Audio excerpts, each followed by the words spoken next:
আল্লাহ রাব্বুল আলামিন এরপরে বান্দাদের জন্য আক্ষেপ করে বলেন, ওয়ালাউ আন্না আহলাল কুরা আমানু ওয়াত্তাকাউ লাফাতাহনা আলাইহিম বারাকাতিন মিনাস সামাই ওয়াল আরদ ওয়ালাকিন কাযযাবু ফাআখাযনাহুম বিমা কানু ইয়াকসিবুন। জনপদের অধিবাসীরা, গ্রামের অধিবাসীরা, শহরের অধিবাসীরা, দেশের মানুষেরা যদি আল্লাহর প্রতি ঈমান আনতো আর যদি ভালো হয়ে যেত, সবাই যদি ভালো কাজ করত, পরেজগার হইতো, তাহলে আমি লাফাতাহনা আলাইহিম বারাকাতিন মিনাস সামাই ওয়াল আরদ, আমার আকাশের দরজা, আকাশের বরকতের দরজাগুলো সব খুলে দিতাম, জমিনের বরকতের দরজাগুলো সব খুলে দিতাম। আমার বান্দার জন্য মাঠে কানায় কানায় ফসলে পরিপূর্ণ থাকতো, আমার বান্দারা খেয়ে পড়ে পরিতৃপ্ত হতো। আকাশের দরজাগুলো খুলে দিতাম, বরকতের দরজা, আকাশ থেকে মুষলধারে বৃষ্টি নাজিল করে আমি তাদের সমস্ত অভাব অনটনগুলো পূরণ করে দিতাম। যদি জনপদের মানুষেরা ঈমানদার হতো, মুমিন হতো, পরিষ্কার হতো, অন্যায় কাজ না করতো। এজন্য আল্লাহ পাক বলেন, কেউ যদি তার ক্ষুধা দূর করতে চায়, বিপদের সময় নিরাপত্তা পেতে চায়, তার উচিত আল্লাহর ইবাদত করা। ফালিয়াবুদু রাব্ব হাযাল বাইত আল্লাযী আত'আমাহুম মিন জু' ওয়া আমানাহুম মিন খাউফ। মানুষ যদি নিরাপদে থাকতে চায়, ক্ষুধার সময় খাবার পেতে চায়, তাহলে তাদের উচিত তারা যেন বাইতুল্লাহর রবের ইবাদত করে, আল্লাহ পাকের ইবাদত করে।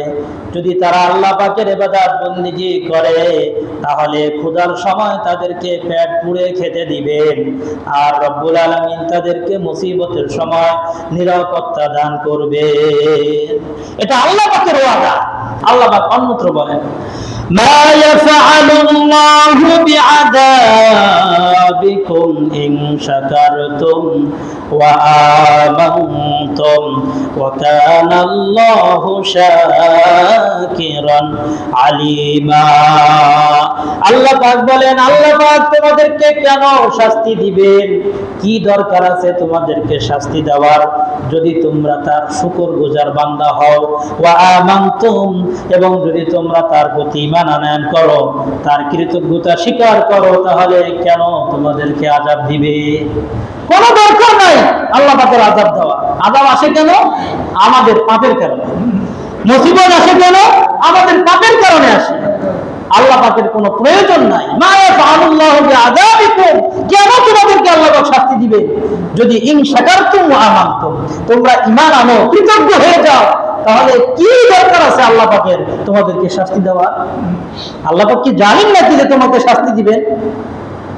জনপদের অধিবাসীরা যদি আল্লাহর প্রতি ঈমান আনে আর যদি তাকওয়া অবলম্বন করে, কারো ক্ষতি না করে, আল্লাহর বন্দেগী করে, পরহেজগারিতা অবলম্বন করে, আল্লাহ পাক বলেন, আকাশ থেকে রুজি দান করব, জমিন থেকে রুজি দান করব, বান্দা পরিতৃপ্তির সাথে তোমরা খেতে পারবা, আরামসে থাকতে পারবা।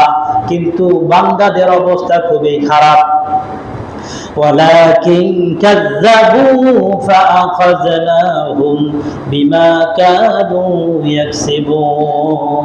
কিন্তু তারা আল্লাহকে মানে না, অস্বীকার করে, আল্লাহর সাথে নাফরমানি করে, অথচ আল্লাহরই জমিনে বসবাস করে, আল্লাহরই আলো গ্রহণ করে, আল্লাহরই আকাশের নিচে বসবাস করে, আল্লাহর দেওয়া ফসল জমি থেকে উৎপাদন করে।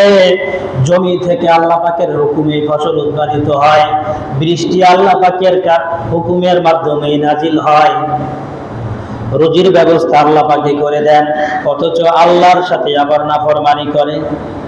আল্লাহ পাক বলেন, ফাখাযনাহুম বিমা কানু ইয়াকসিবুন, যখনই তারা আমার সাথে নাফরমানি করে, আমি তাদের কৃত কর্মের কারণেই তাদেরকে শাস্তি দিয়ে থাকি।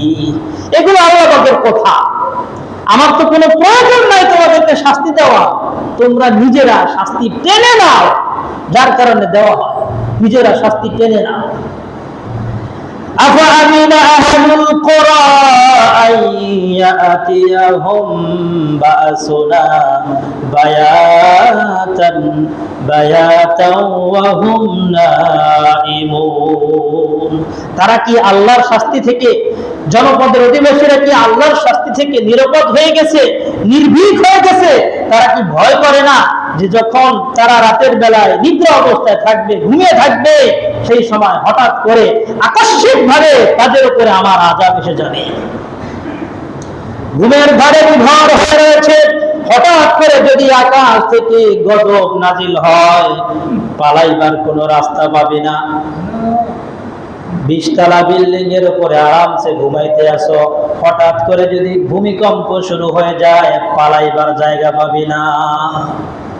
আল্লাহ পাক বলেন, আমার আযাব তোদের উপরে যে কোনো সময় আসতে পারে, আমার সাথে নাফরমানি করো, কিন্তু তারপরেও তারা নির্ভীক হয়ে রয়েছে, ভয় করে না।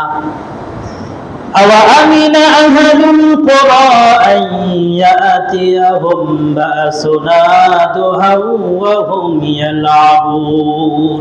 তারা কি নির্ভীক হয়ে গেছে জনপদের অধিবাসীরা, যখন তারা খেলাধুলায় সকাল বেলায় অথবা বিকেল বেলায় খেলাধুলার মধ্যে লিপ্ত থাকবে, মগ্ন থাকবে, তখন আমার শাস্তি তাদের উপরে আকস্মিক ভাবে অকস্মাৎ তাদের উপরে এসে পাকড়াও করবে তাদেরকে। রাতের বেলায় না হয় পালাইতে পারবি না, কিন্তু দিনের বেলায় যখন চোখে দেখো তখনও পালাইতে পারবি না, আল্লাহ পাকের শাস্তি এসে পাকড়াও করবে।